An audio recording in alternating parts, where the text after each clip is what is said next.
Good morning on behalf of the Pittsburgh Area Chamber of Commerce and our economic development partners in the city of Pittsburgh and Pittsburgh State University, and of course 3P Development Group. It's my pleasure to welcome you out this morning to the official groundbreaking for the villas at Creekside. Now we're a little worried it may be a shovel breaking instead of a groundbreaking. But I have been assured that all of our speakers today, especially me, are going to keep our comments brief because I hear it's supposed to be hot. So we're not going to keep you long. But obviously we talk every single day about how to improve Pittsburgh, how to make Pittsburgh better, how to make this region better. And a big part of that conversation is what are we missing? And housing constantly comes up, and particularly housing that is specifically focused on those 55 and over for a couple of different reasons. First of all, we've got a lot of empty nesters in this community that are sitting on way too much house and they're tired of mowing the yard. Joe Sennett, are you tired of mowing the yard? So I am too, and I've still got a ways to go. But there's a need there. There's a big need for Pittsburgh State alumni that have moved off somewhere else and want to move back because they're also empty nesters as well. But we've never had that option. We will have that option now in Pittsburgh, Kansas. So thank you so much to 3P Development Company for believing in this, for all those that were a part of this process, because I can't tell you how excited we are. We've got some special guest speakers for you this morning. We're blessed as a community this week that we've got the Leadership Kansas group in town. And one of the things that we're going to be talking to Leadership Kansas about tomorrow is the team approach to just about everything that we do in this community, especially economic development between the city, Pittsburgh State University, and the Chamber. And so I think you'll be interested to hear what role that Pittsburgh State played in this project, as they do with so many. So please help me welcome this morning the president of Pittsburgh State University, Dr. Steve Scott.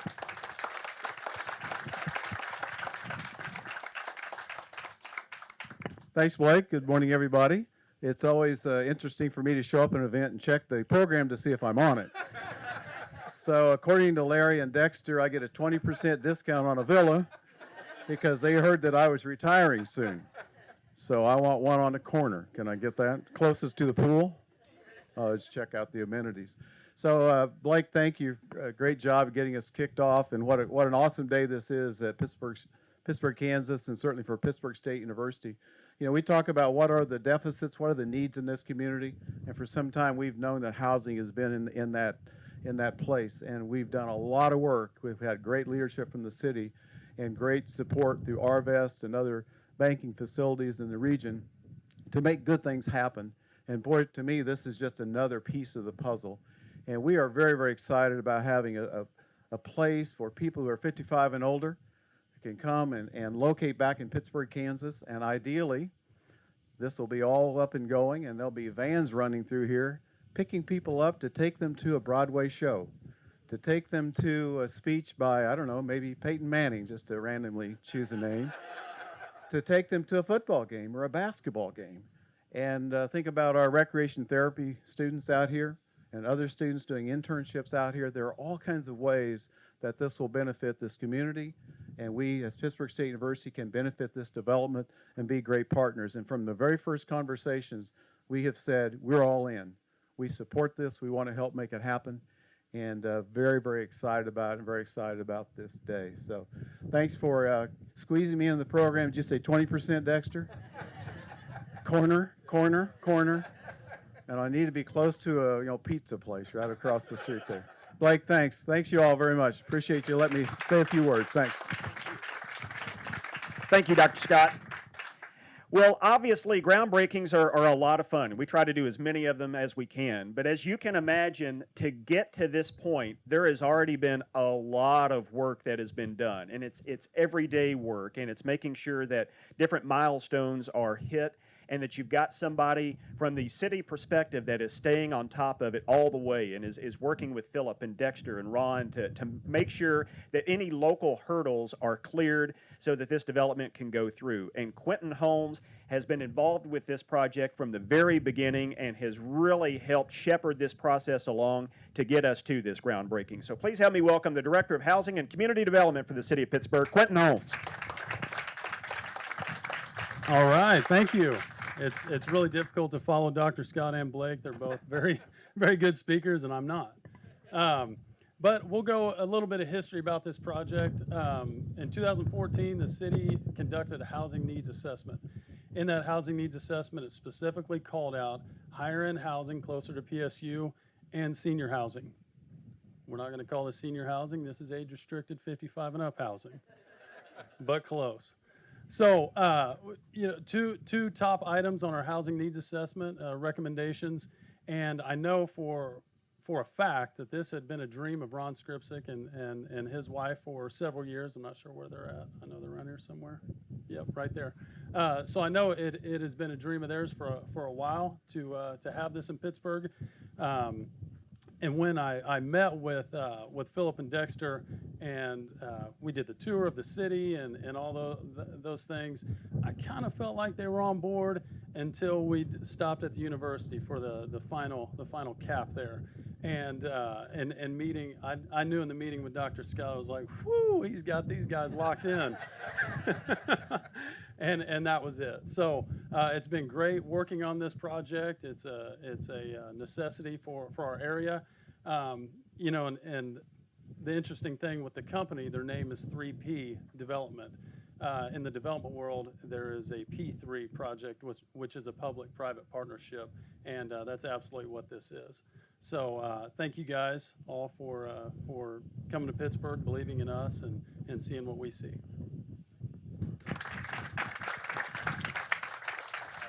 Thank you, Quentin. Again, great job.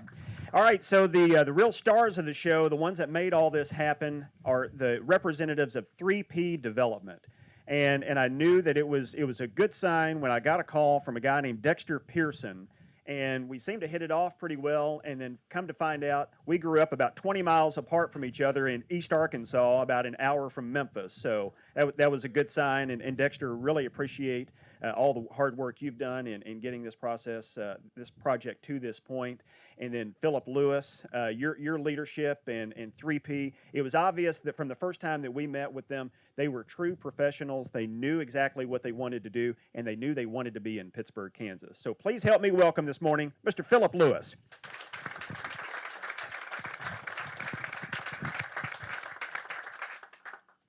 It's good to be here and good to see the turnout. I'm going to try to be quick. Dexter helped me with some talking points, and I had some few other things. First of all, logistically, of course, Arvest is cooking us up some food over there.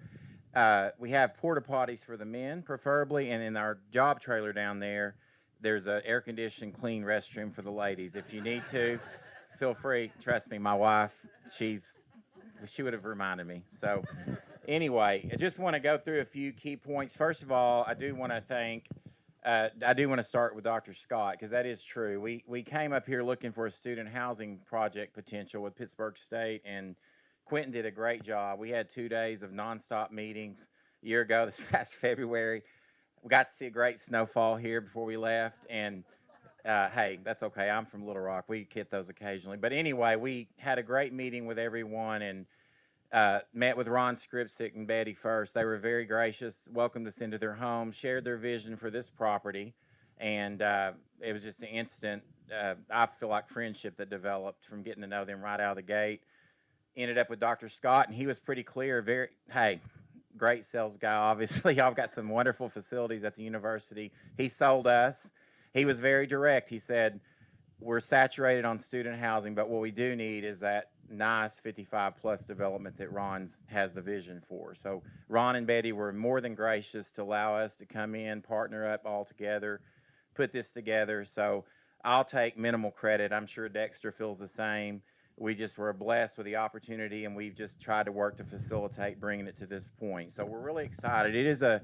Our goal is to make it one of the nicest 55-plus in the nation, or equal to anything else you would find in an active adult community. We're working on phase 1 currently, which is going to have 58 units, and some amenities out of the gate of a bocce ball court, dog park, things of that nature. Phase 2 will be moving on into more advanced amenities, if you would, and the way our interest has taken off tremendously, and we're very thankful for that. It won't be long. We're going to be going on to phase 2.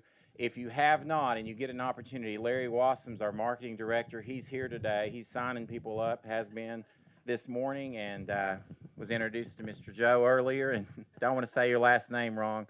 He said he wanted to be one of the first ones here. He's had this vision. I understand he recruited Blake to come up here to run the community develop or the Chamber of Commerce. And I want to say one other thing about Quentin.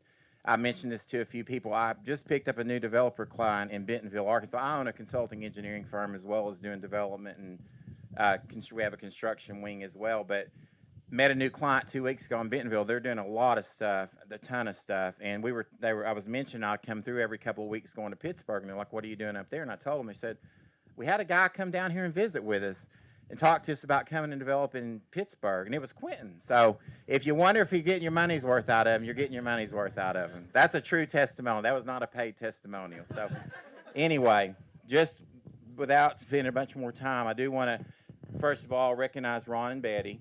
They're part of the ownership group, very benevolent, very community-oriented, very great vision for what was needed here. And Dexter Pearson, he's one of our partners, my partners on the development company as well as the construction, but also one of the partners in the ownership group from D.C. Dexter's the one that found out about this to begin with through a contact he had out of Springfield, which led us here. Of course, Dr. Scott, Kathleen with the university. Flannery, don't want to forget her. We met her on the first trip. She loved the vision, loved the idea, knew it was something that was needed. And I want to say this, you all know this, but one of the key components around the country with these, which is huge, is being tied to a university, as Dr. Scott mentioned. And he clearly told us in that first meeting, obviously not financially, but it would be a partnership. They would engage in what they have to offer with the beautiful Performing Arts Center that you guys have here, programs with the school. So it's going to be a great integrated project. And don't want to forget Darren. Where's Darren at? Darren Hall. There he is, getting slapped with a program. Anyway, great. From the beginning, the city has opened us with welcome arms, has gone out of their way to help us any way they could. We've overcome a lot of hurdles and kept going, and now we're at this point. Mentioned Quentin. Blake, of course, very much Chamber of Commerce, and they were great, and all their help with us. And last but not least, because you got to have money to do a project, where's Jared at with Arvest Bank? Jared, great.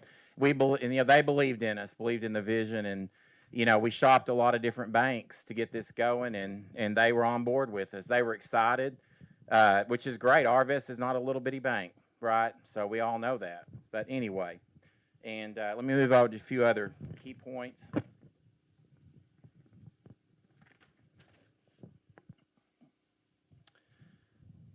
Don't want to forget either our marketing director, Larry Wasson. I mentioned him earlier, and he's going to be doing marketing and leasing. He's in town at least through tomorrow, or maybe Friday. Larry, you're going to be here Friday. He's set up at the Hampton Inn and Suites.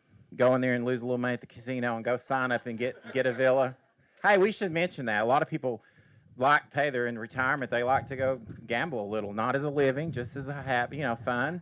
So you got that right nearby and neighborly. So that's a good thing. And Johnny Sutton is our project superintendent there with a straw hat. So if you ever come out here and the construction equipment's in your way, just go talk to Johnny and he'll get it moved. But he's works from Dexter and myself's company building the project. He's our project on-site daily superintendent.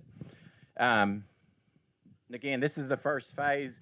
Our plan is to do up to 5 phases. If it keeps going, potentially more.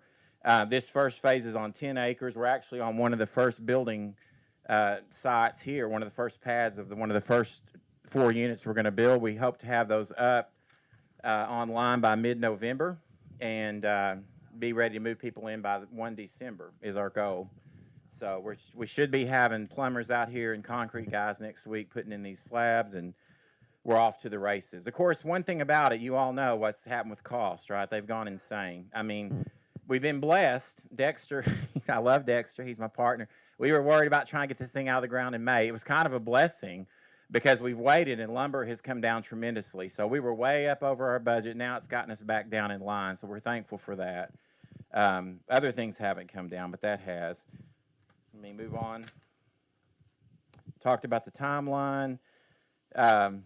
And we're planning on having phase 1 completely finished by April of next year. So all 58 units will be online by April of next year. And then the way, like I said, interest has taken off, and don't want to fail to mention there's some copies of the magazine over there. I don't know if there's enough for everybody to take it, but we were able to get in through a connection Dexter had in D.C. by visiting with some folks. Dexter's from Arkansas, but he's been in Washington, D.C. for how many years? 10 years. So he had a connection there with the magazine. They were excited about the project. They got us in, got our information. They ended up putting us on the top 100 places in the United States to live. So here's a full-page ad for this that came out in the July issue. So we've gotten a ton of response from that. Planning on running another ad, I think, in January possibly. So anyway, we were visiting about that earlier. We'll be bringing a few jobs to the community permanent. There won't be a lot, obviously, but people who manage and help us with the upkeep of the property, managing the property, a lot during the construction phase. We've tried to use as much local as we could. Sometimes, economy doesn't allow that. So we've had to dip down in Arkansas and bring some folks up, but most of it's local. And at a minimum, the estimated property tax generation for this development is about $540,000 a year, starting out just on phase one. So see if there's anything I'm remiss in not mentioning. Just want to thank you all for coming out today. I know in Arkansas, this was going to be one of the hottest days we've had this year. I think y'all are probably on the same parallel here. We appreciate y'all coming out. This is a great turnout. Appreciate the news stations coming and all that. So like I said, Arvest is cooking up some food for us. We're going to, I guess, break. Am I the last speaker? So I'm going to wrap it up, and I'll give it back to Blake, let him wrap it up. But let's go have some fun, eat some food, and break some ground. Thank you, Phillip. Before we actually do the groundbreaking, I want to quickly reiterate what Phillip said about the city of Pittsburgh and their role in this, not only helping move the project forward, but Darren, your leadership and the city commission for an incentive package that I believe that process started, Marty, when you were chair of the Economic Development Advisory Committee, so the city has been able to financially be a part of this project as well. And I'm glad you recognized Jared Turnbull, because we love to give Jared a hard time, but I was having lunch a couple of months ago with Chad Evans, who I believe is the regional director for Arvest, and I thank Chad for Arvest supporting multiple housing projects in this area when it was tough to get other people interested in it. And Chad said, "You don't need to thank me, thank Jared Turnbull, because he's an advocate for your community and carries a lot of clout within Arvest, and if he feels like it's a good project, we're on board." So Jared, thank you for all your help. Absolutely. All right, so now we're going to venture out into the sun. Not looking forward to that, but looking forward to the groundbreaking.